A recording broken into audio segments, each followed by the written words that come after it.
Hay que disfrutar el presente, hay que disfrutar lo que viene pasando y entender que cada momento tiene sus afanes y sus cosas. El talento sin disciplina no sirve para nada.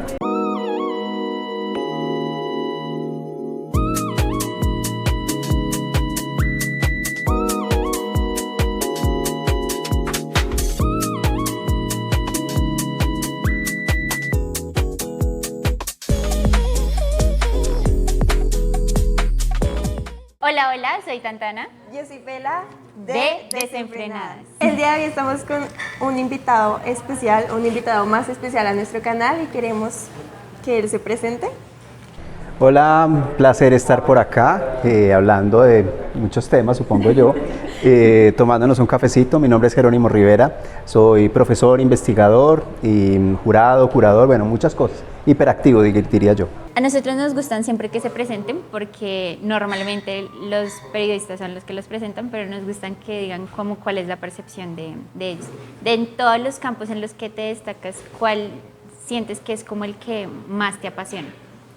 Yo soy profesor, o sea, digamos que mi principal labor y lo que más me define a mí es ser profesor. Entonces lo que pasa es que yo tengo clases en un aula, tengo clases en YouTube, tengo clases cuando escribo, tengo clases cuando soy jurado, entonces pues todo el tiempo estoy dando clases, hasta en mi casa doy clases.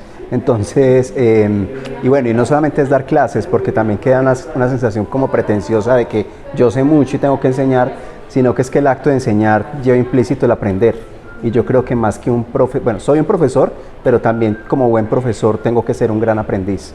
Y eso es lo que me encanta, estar todo el tiempo aprendiendo para poder compartir ese conocimiento con otros. Queremos saber cómo lograste descubrir lo que te apasiona. Pues esto no es una cosa de la noche a la mañana, y yo creo que esa es una labor es un mensaje muy importante para el público y para las personas de 20 años. Sí, a propósito de lo que hablamos ahorita, es entender que nada se construye de la noche a la mañana y que uno no tiene por qué tener la vida resuelta antes de los 30 años. O sea, todo es un proceso paulatino en donde no es como que uno un día amanece y dice el resto de mi vida voy a hacer esto, sino que cada día vas construyendo lo que se va haciendo. Entonces esto es algo que se ha ido construyendo a lo largo de la vida. Como profesor, digamos, cuando yo salí del colegio no tenía ni idea que iba a ser profesor. O sea, me gustaba la televisión, me gustaba el cine, me gustaban muchas cosas, pero la vida me fue llevando. Entonces yo creo que también es importante empezar a prestarle como atención a esas señales de la vida, esas cosas que te van mostrando, oiga, por aquí puede ser, esto a usted le gusta, esto de pronto lo hace bien. Entonces yo creo que ha sido como muchas cosas que han ido pasando sobre la marcha, hasta que llega un día en el que uno se mire y dice, pues sí, yo soy profesor y me gusta, y esto es lo que quiero hacer el resto de vida. Pero para eso falta tiempo, digamos, eso no es una cosa que pase de un día para otro, y por eso es tan importante, pues por una parte hacer muchas cosas para poder tener de dónde escoger, y por otra tener también la tranquilidad de que estas son decisiones que pueden llegar a los 20, a los 30, a los 40, a los 60 años. Hay un montón de gente que toma decisiones de vida a los 50, a los 60 años, y no está mal, todos somos distintos. Ahorita que mencionaste que te gustaba el cine, sé que eres uno de los pioneros, como de los que más promociona el cine colombiano. ¿Por qué el cine colombiano? Pues esto es una cosa que más que una cruzada o más que una misión que yo me haya puesto a mí mismo, fue algo también a lo que la vida me fue llevando. Digamos que yo, como cualquier persona, como cualquier cinéfilo, yo veo cine de todas partes y siempre he visto cine de todas partes. Lo que pasa es que muy rápidamente me fui metiendo en el tema de los festivales, yendo a festivales, siendo jurado de festivales, curador, y poco a poco me fui acercando también al cine colombiano, con lo bueno, lo malo y lo feo del cine colombiano. Entonces, luego ya desde el punto de vista estrictamente de investigación, empecé a interesarme por el cine colombiano, por la investigación, ya desde el punto de vista de profesor y de investigador, porque me parece clave entender esa relación tan directa que hay entre cine y realidad. Entonces, en ese afán permanente de aprender y de entender las cosas, yo dije, pues es que si yo conozco más el cine nacional, conoceré más cómo somos como colombianos, qué es lo que nos gusta hacer, cómo nos queremos mostrar, cuáles son nuestros personajes, nuestros conflictos, nuestras relaciones, nuestras identidades.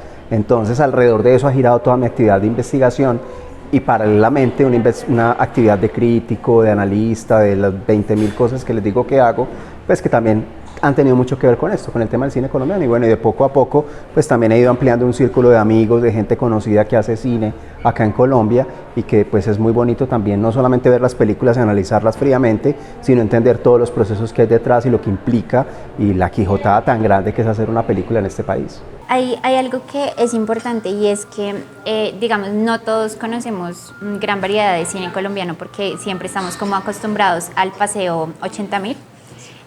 Pero digamos, de todas esas películas que has visto, ¿qué es como lo que más destacas como características principales que tú dices, esto es destacable, digamos, pues en comparación a otros tipos de cine? Pues mira, lo importante es que el cine latinoamericano en general es un cine muy conectado con la realidad, y hay una gran diferencia con Hollywood, porque Hollywood es evasión, Hollywood es pues mundos perfectos o mundos distópicos con un superhéroe que lo puede todo, que tiene superpoderes, la magia, la fantasía, que eso es muy importante porque la gente necesita también soñar. Pero el cine latinoamericano tiene una influencia muy fuerte, que es el neorrealismo italiano, que era un cine mucho más dramático, un cine mucho más sombrío, oscuro, lúgubre, ¿no? Un cine también de la desazón, de la frustración, pues que tiene mucho que ver con lo que somos. Nosotros somos el segundo país más alegre del mundo, nunca he podido saber cuál es el primero, pero siempre salimos como el segundo país más alegre del mundo, y somos un país lleno de problemas, ¿cierto?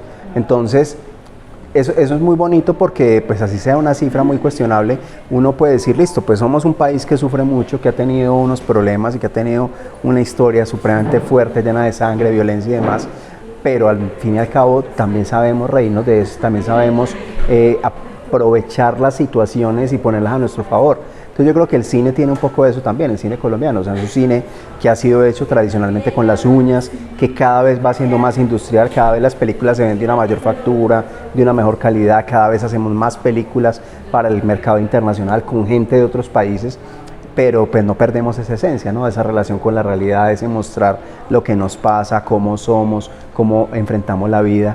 Y yo creo que es bonito también eso, saber que a diferencia de una película de Marvel, donde pues todo funciona perfecto y donde todos son, cada uno es más fuerte que el anterior, pues aquí no, aquí la gente tiene problemas, tiene dificultades, se la rebusca día a día, pero hay mucha gente que hace grandes cosas sin que necesariamente se les reconozca. Para ti, la crisis de los 20, ¿crees que es real? O sea, ¿crees que cada persona vive esa crisis? O sea, queremos saber si tú la viviste y cómo fue ese proceso, cómo de salir de la crisis de los 20.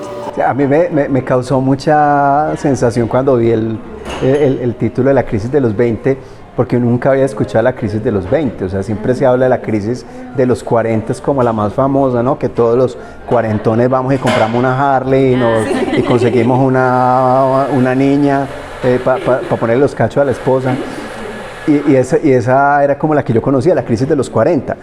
A mí realmente los 20 no me dieron duro, pero los 30 sí me dieron muy duro. ¿Por qué? Porque empecé a sentir como que ya no era joven o no era tan joven.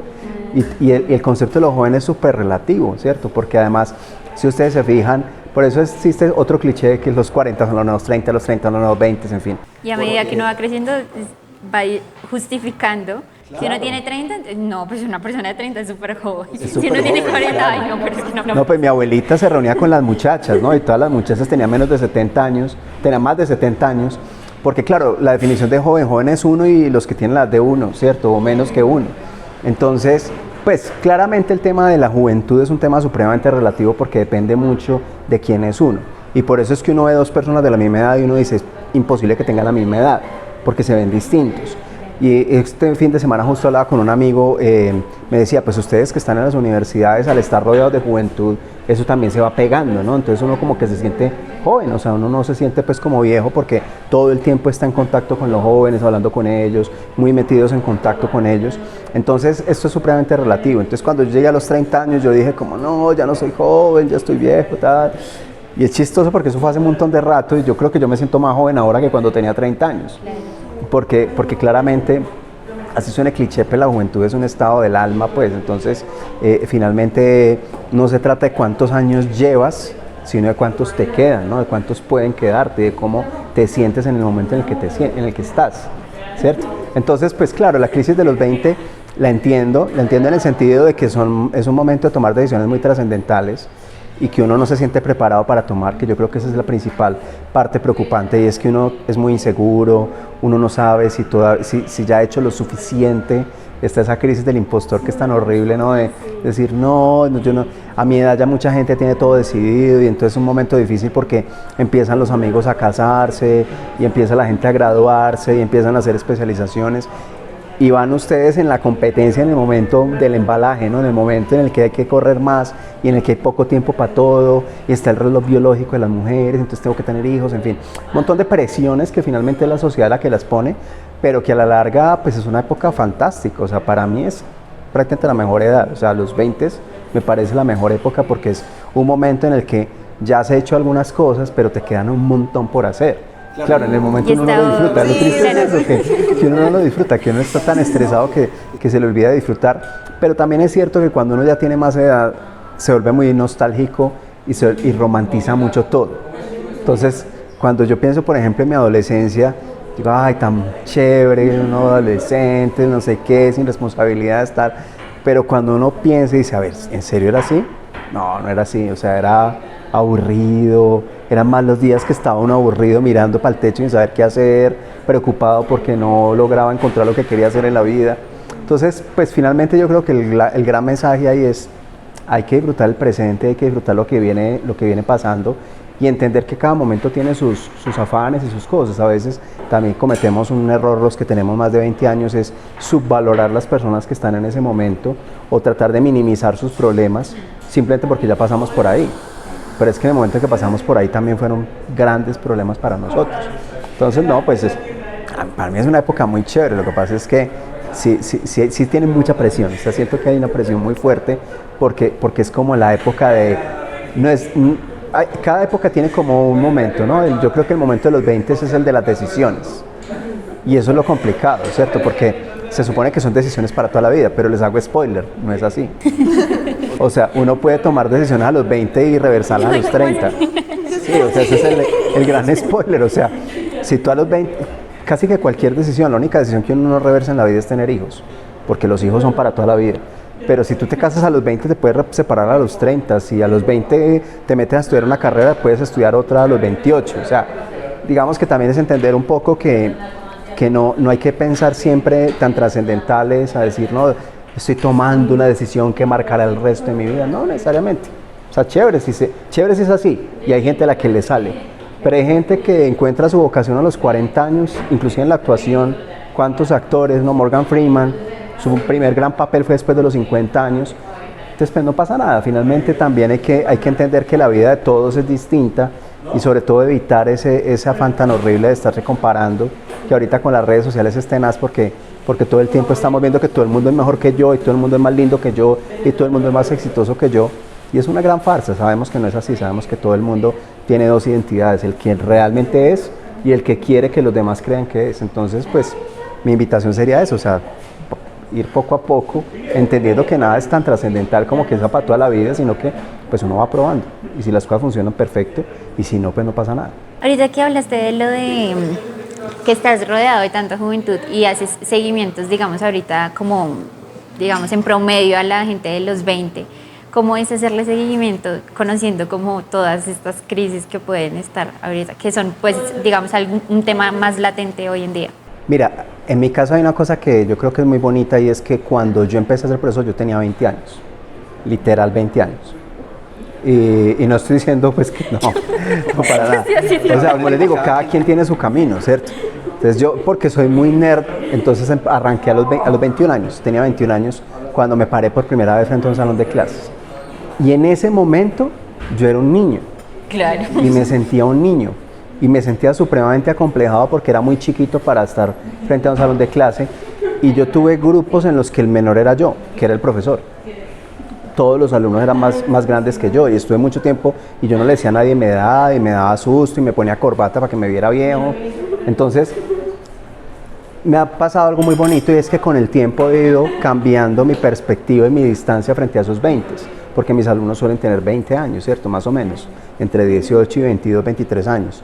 Entonces ha ido cambiando mi perspectiva, ¿no? Desde mis primeros alumnos que tenían mi edad o inclusive eran mayores, hasta los alumnos actuales que tienen las de mis hijos, ¿cierto? Entonces hay una perspectiva muy distinta frente a esto, ¿cierto? cuando uno se va distanciando poco a poco de las edades, pero estar en contacto con los jóvenes, tanto como estudiantes como con los hijos, sí le permite a uno tener un chip muy distinto, que yo lo noto con mis amigos de mi misma edad, que están metidos en otra dinámica más empresarial, con gente de su misma edad o en posiciones de poder. Entonces ahí cambia mucho la perspectiva. Yo creo que cuando uno está más en contacto con la juventud, con la gente de distintas generaciones, pues puede tener un poquito más amplitud y más claridad y tranquilidad para poder entender cada momento de la vida y para no juzgar también, porque lo que suele pasar es que uno juzga mucho a los demás desde lo que uno es, pero cuando uno lleva tantos años en contacto con gente de 20 años, desde que uno tenía 20 años hasta que mis hijos tienen 20 años, pues yo creo que es bonito porque uno empieza a tener perspectiva y a entender que es un momento de la vida que todos pasan por ahí. Yo he tenido alumnos que cuando eran mis alumnos eran terribles y yo casi que los odiaba porque eran súper fastidiosos. Y ahorita son amigos míos, o sea, hay gente que ya tiene 30 y pico de años y ahora son súper queridos y en su momento eran de otra manera. Y al revés, ¿cierto? Gente que a los 20 años ya era muy pila y lo sigue siendo o ya no tanto. Entonces, uno tiene que entender que la persona sigue siendo la misma, pero que en cada momento de su vida va encontrando cosas distintas y va cambiando ciertas cosas o va matizando ciertas cosas. Yo tampoco soy igual que lo que era a los 20 años, uno es muy distinto. Yo a los 20 años era mucho más nerdo de lo que soy hoy, ¿cierto? O sea, me he ido volviendo más light, más frívolo.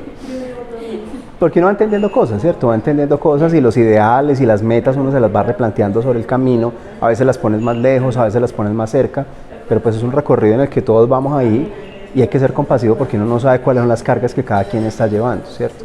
Uno a veces ve a la gente desde afuera y simplemente tiende a juzgar y uno no sabe realmente esta persona qué es lo que está viviendo en ese momento de la vida. Sabemos, digamos, que a veces el medio del entretenimiento, digamos que no es tan fácil entrar y mantenerse. Entonces queremos saber cómo fue tu proceso para no rendirte en el medio del entretenimiento y también como tu profesión de docente. Sí, pues mira, el tema del entretenimiento es muy curioso porque yo realmente nunca, bueno, no digo nunca, pero no era mi intención fundamental estar ahí, ¿cierto? Yo era un profesor, simplemente. Profesor de cine, obviamente, de audiovisuales, pero mi función siempre fue más desde la docencia y desde la investigación.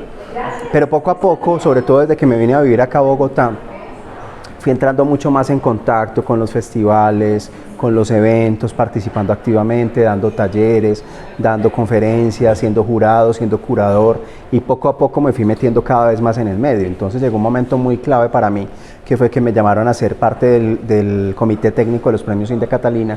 Entonces, pues claro, estos eran unos premios que congregaban la atención de todo el mundo en el país, y empecé a tener más contacto con la gente del mismo medio, ¿cierto? O sea, con los actores, con los directores, con los productores, y eso para mí fue muy importante como profesor porque empecé a entender mejor lo que estaba pasando en el país en términos del audiovisual, pero también empecé a participar más activamente en la esfera social, ¿cierto? Entonces, fueron como muchas cosas al mismo tiempo. Luego me invitaron a escribir una columna en El Tiempo, entonces también de esa columna mucha gente me empezó a leer, me sorprendió un montón porque yo crecí como un niño televidente toda la vida, y toda la vida he sido muy televidente y muy cinéfilo, y de un momento a otro me empezaba a pasar que me seguían actores o directores o productores o compositores que yo conocía hace mucho tiempo siendo televidente, ¿cierto? Entonces yo me decía, wow, esta persona me está siguiendo, y me escribían, oye, qué chévere lo que escribiste, no sé qué. Entonces era muy raro porque pues yo era un niño cinéfilo, un niño espectador de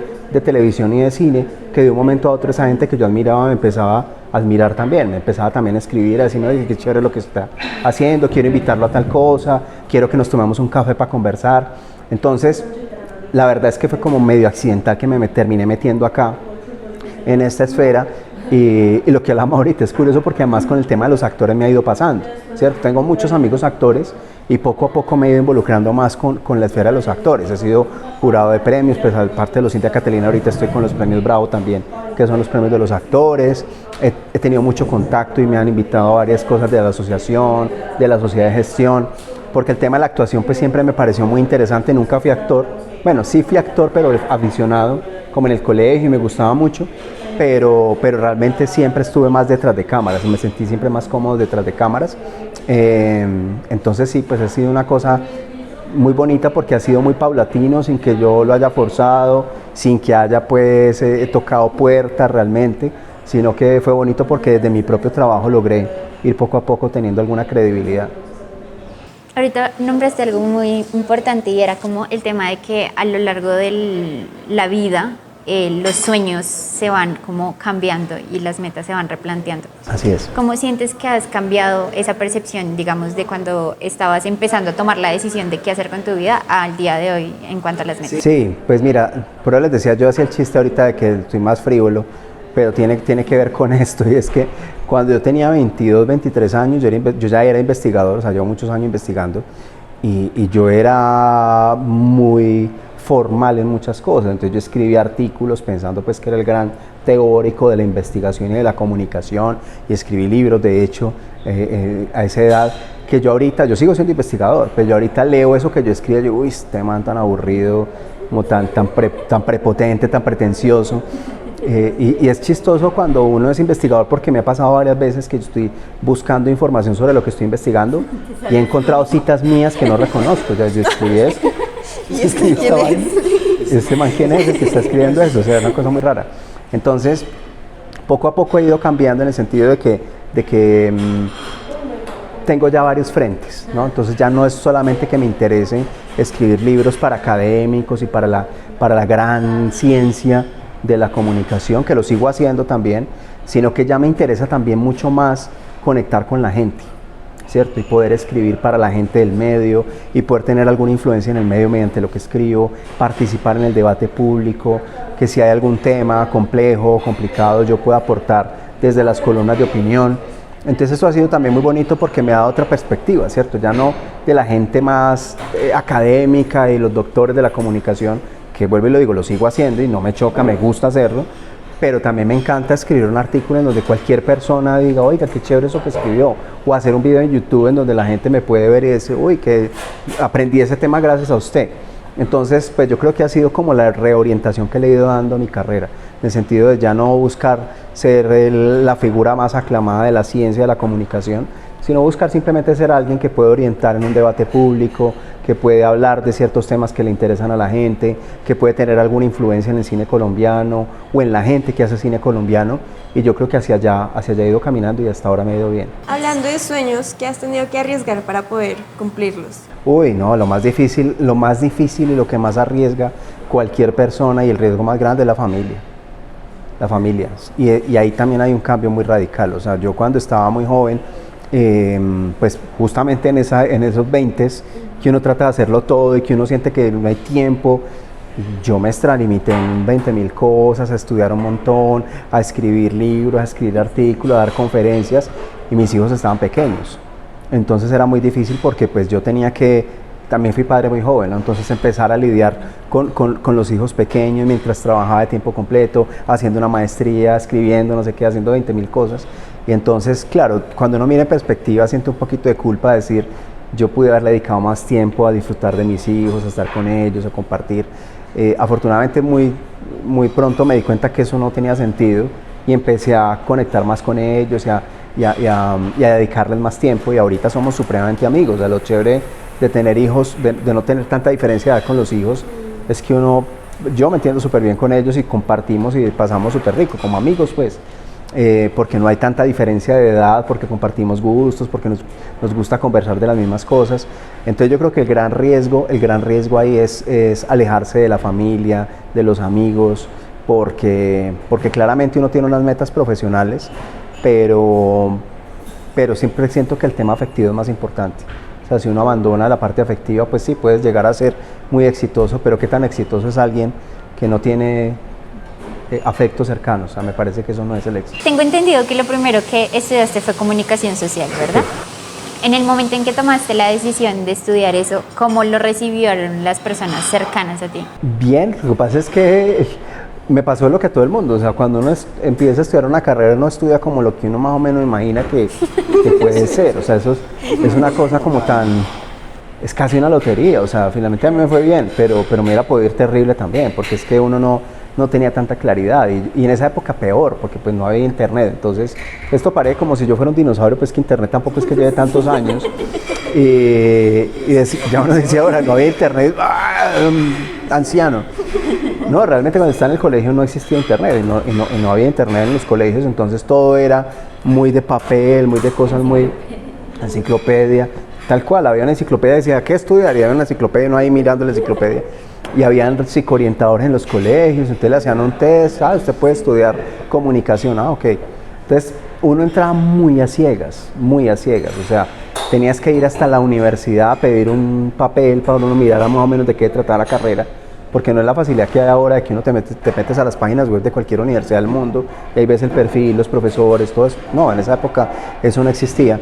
Entonces, pues, a mí me gustaba ver televisión, no es que quisiera hacer televisión, me gustaba ver televisión y me gustaba ver películas, pero nunca me imaginé, realmente no tenía tan claro qué era lo que quería hacer.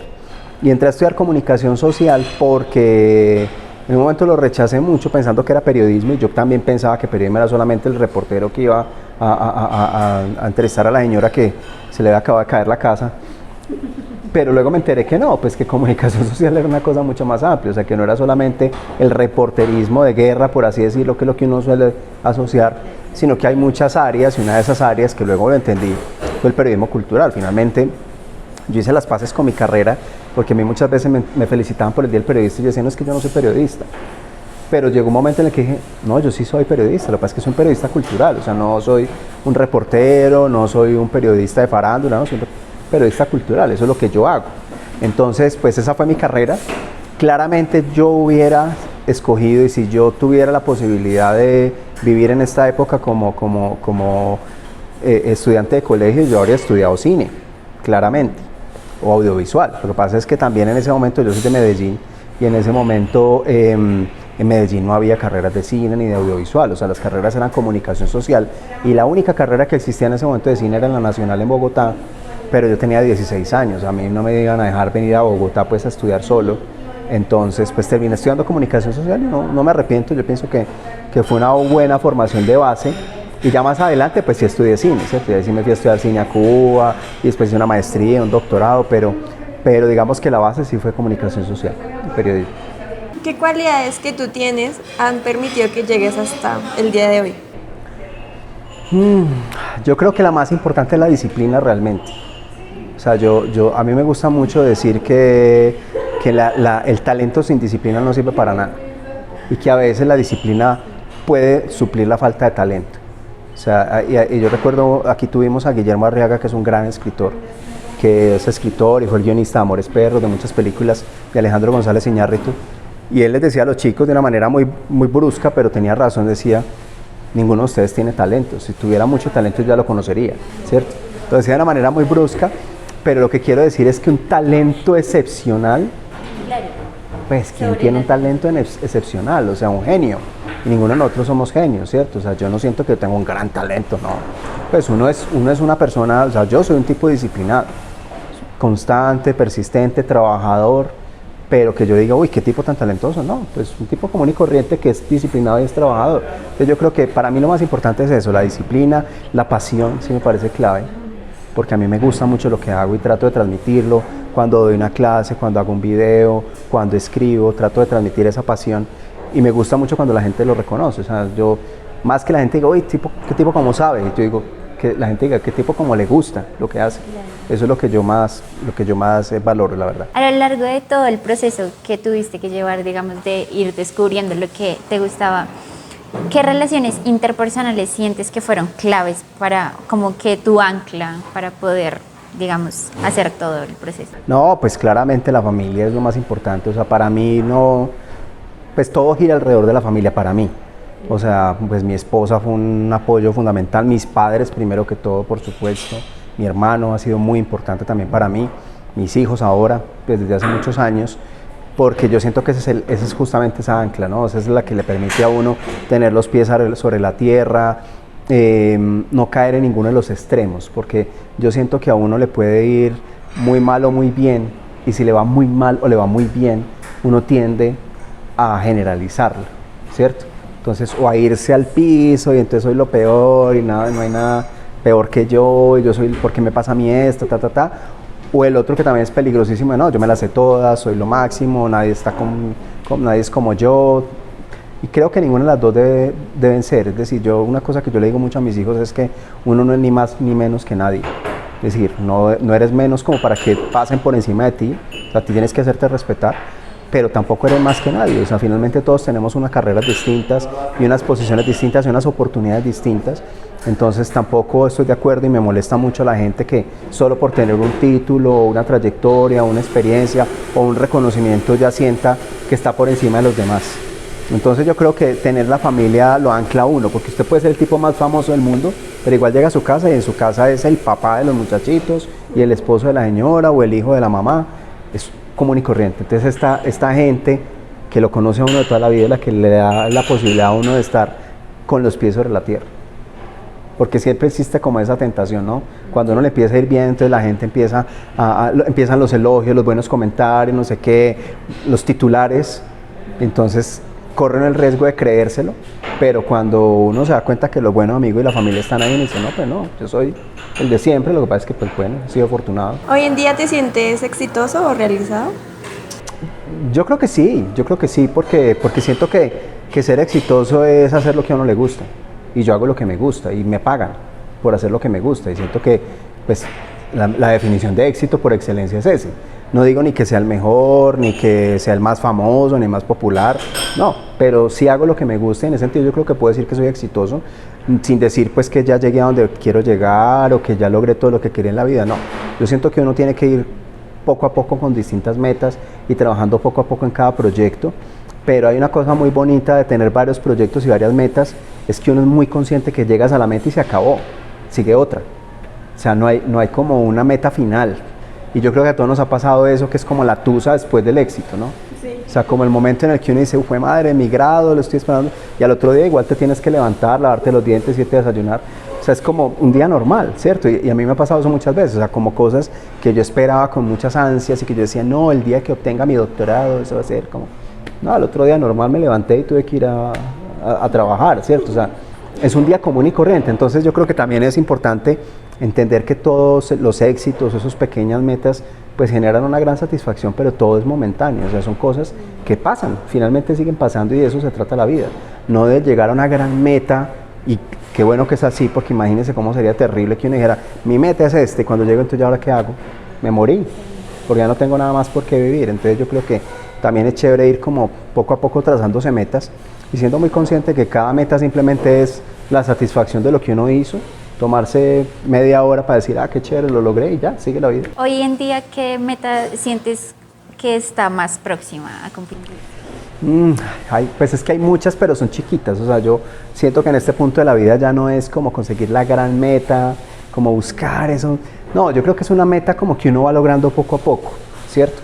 Y digamos que en mi caso puntual la meta es como seguir haciendo lo que me gusta, llegar a más gente, poder armar una comunidad grande con todo lo que estoy haciendo ahorita desde hace algunos años con mi canal y con la plataforma que se llama Amigos del Cine, poder llegar a más gente, poder tener conversaciones, contacto, aportes en distintas industrias, no solamente acá en Colombia sino en otros países, pero voy caminando hacia esa meta y esa meta yo no sé cuándo va a llegar, o sea, no sé, no hay un momento concreto, mejor dicho. Estoy llegando todos los días, ¿cierto? Estoy haciendo cosas y cada vez que pasa una cosa así grande me siento muy contento, pero también con la tranquilidad de que eso no significa que ya llegué, simplemente pues es otro momento más de eso que estoy haciendo. Ya que hablaste de metas, entonces ahora ¿cuáles son tus miedos hoy en día? Yo sé. Eso es muy complicado, Y a mí me gustó mucho cuando ustedes me dijeron que esto era un tema que tenía que ver con la salud mental, que me parece súper clave, porque es algo que en mi generación no le prestó atención y todos tenemos un montón de temas complejos que nunca tramitamos. O sea, yo me vine a enterar que yo tengo temas de ansiedad hace muy poco, pero toda la vida lo he tenido y toda la vida he tenido los síntomas y nunca le paré bolas y nunca fue como importante para mí, pero yo soy el tipo más ansioso que hay, pues, o sea, y la ansiedad ustedes lo saben, la ansiedad está marcada por el miedo. A mí me encantó la película Intensamente 2, porque dije, madre, ese soy yo. O sea, el hecho de estar siempre pensando en 20 posibilidades malas por una buena, en que todo va a salir horrible, en que la inseguridad, que es una cosa muy tenaz. Entonces a veces cuando uno ve a alguien que se ve seguro, que habla con propiedad de las cosas, uno no entiende cómo esa persona puede ser ansiosa o insegura, y yo lo soy. Entonces esto es algo que es muy complejo, y sobre todo el tema del miedo, pues para mí el miedo más grande tiene que ver con que le pase algo a mi familia, o sea, no hay nada peor que eso. O sea, mis miedos no van tanto por la parte laboral, Obviamente, claro, uno siempre teme a fracasar, a que no le vaya bien en lo que quiere, a quedar en ridículo, a no estar a la altura, eso es un miedo que siempre está, pero pues miedo así pavoroso, que le pase algo a alguno de las personas que yo más quiero, eso sí es como el miedo más grande. Ahorita que hablaste del fracaso, ¿cómo sabemos que pues en la vida no todos pueden ser éxitos? ¿Cómo has lidiado, cómo has sobrellevado el hecho de, digamos, no conseguir las cosas como en algún momento? Pues yo creo que, mira, a pesar de lo difícil que es el fracaso y de lo duro y de que nadie está buscando fracasar, yo siento que nada enseña tanto como el fracaso. O sea, cuando tú lo logras, finalmente pues era lo que estabas esperando, ¿cierto? Y finalmente hiciste lo que tenías que hacer para lograrlo. Pero cuando fracasas es cuando realmente te das cuenta de que aprendiste, ¿cierto? De que descartaste un camino. Yo siempre he pensado que me parece muy injusto que hay científicos que nunca pasaron a la historia porque fracasaron e hicieron un aporte tremendo. Porque es que fracasar es ayudarle a otro a que siga, ¿cierto? Por cada persona que fracasa en algo, hay alguien que va a triunfar porque ya descartaron ese camino, ya por ahí no es, ¿cierto? O sea, cada uno de esos alpinistas que están por allá enterrados en el Everest son súper importantes porque cada uno de esos descartó un camino. Es horrible porque ninguno está en los libros de historia, pero gracias a esa gente que está por allá, el resto de la historia congelados en el Everest descartó una ruta, ¿cierto? Entonces, para mí el fracaso es algo muy importante y yo creo que uno debería aprender a fracasar. Creo que es una de esas cosas que falta que le enseñen a uno en los colegios, aprender a fracasar y aprender a entender el valor del fracaso.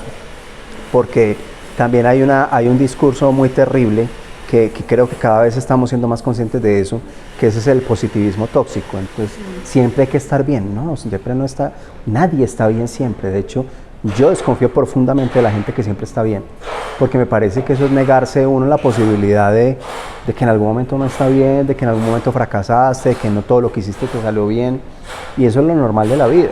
Además es la oportunidad de aprender. O sea, una persona a la que todo le va bien tiene la vida más aburrida del mundo. Entonces, claro, cuando uno fracasa, pues uno se siente muy mal, terrible, y nadie quiere que eso le pase.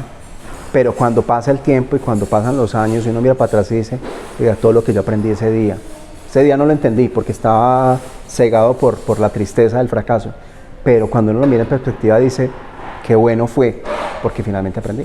Y ya antes de cerrar, mencionaste lo del canal de YouTube. ¿Por qué pasar de ser profesor a transmitir, hacer videos en YouTube? Pues mira, este ha sido como un proceso, ¿no? Entonces yo pasé de ser profesor a ser bloguero, ¿cierto? En su momento, a tener un blog. Que el blog, la idea que tenía era tratar de unir en un solo lugar todo lo que yo había escrito, ¿cierto? Esa era la idea para mis alumnos. Pero de un momento a otro empecé, desde hace muchos años, a ver que en el blog había gente que me seguía de muchas partes del mundo y que me escribían, gente de otros países, en otros idiomas inclusive. Entonces yo dije, qué chévere, o sea, amplié el tamaño de mi salón. Entonces lo que he ido haciendo con el tiempo es ampliando ese tamaño del salón hasta un tamaño que yo hoy en día no sé cuál es, ¿cierto? Puede ser muy grande o muy chiquito, porque uno lanza las cosas a la red y uno no sabe si lo va a ver la mamá o el papá, o si lo van a ver 10.000 personas, ¿cierto? Yo he tenido textos que he escrito en el tiempo, en el periódico, que he tenido 300.000 lectores, ¿cierto? Y he tenido videos de muchas visualizaciones, como he tenido otros que tienen 30, ¿cierto? Entonces, lo que he ido haciendo es como aumentando el tamaño de ese salón, ¿cierto? Y me encanta porque lo que ha pasado en redes sociales en los últimos años es que la gente me escribe y me dice, profe tal cosa, profe tal otra. Y ese que me dice profe no me conoce, puede que nunca en la vida me vaya a conocer, pero me siente que soy su profe. Entonces es exactamente lo que yo estoy buscando, como ampliar ese tamaño del salón. Y eso me ha ido llevando poco a poco a lugares, a salir de la zona de confort. Porque pues para uno es más confortable y más tranquilo dar clases, que es lo que uno toda la vida ha hecho. Pero pues meterme a hacer YouTube, a un canal de YouTube, un youtuber, que yo además tenía un montón de prejuicios, pues bueno, listo, chévere, otra manera de hacerlo.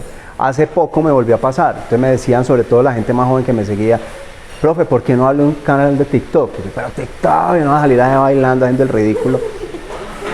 Pero claramente entendí que no, o sea, claramente entendí que es que estos son canales en donde uno puede seguir haciendo lo que siempre ha hecho, entendiendo la naturaleza. Entonces me metí a TikTok, ya no va a ser lo mismo que hacía en YouTube, sino un contenido más corto, más ligero si se quiere, y también me ha ido bien. Entonces yo creo que también es como, estos retos son chéveres porque es como salir de la zona de confort, siempre da susto, siempre siente uno como que, ¿sabes que estoy haciendo el ridículo o qué? Pero pues hasta ahora me ha ido bien y me siento contento haciéndolo, que es lo más importante. ¿Podrías darnos como 3 consejos para las personas, digamos, que tienen como, que se sienten estancadas, que no saben cómo para dónde coger, qué hago con mi vida ahora? Sí, importantísimo. El primero es, sean compasivos con ustedes mismos, tanto como son con los demás. O sea, yo siento que eso es muy importante porque uno se da durísimo y uno no se perdona ni media, pero a veces a la gente que uno ni siquiera quiere, le perdona más cosas de las que se perdona uno mismo. Entonces, para mí sería un consejo fundamental. El segundo es que, como dicen por ahí los viejos, hay que andar sin prisa pero sin pausa, ¿cierto? O sea, no es estar corriendo para tratar de llegar a hacerlo todo al mismo tiempo, pero tampoco es sentarse a ver qué le llega, ¿cierto? Digamos que es como seguir haciendo, seguir intentando, seguir experimentando, buscar en muchas partes sin temor al fracaso, sabiendo que el fracaso es parte del proceso y que el fracaso finalmente te permite descartar cosas que no te gustan y te van a gustar otras distintas. Entonces sería como la segunda recomendación. Y la tercera recomendación sería trabajen con otros.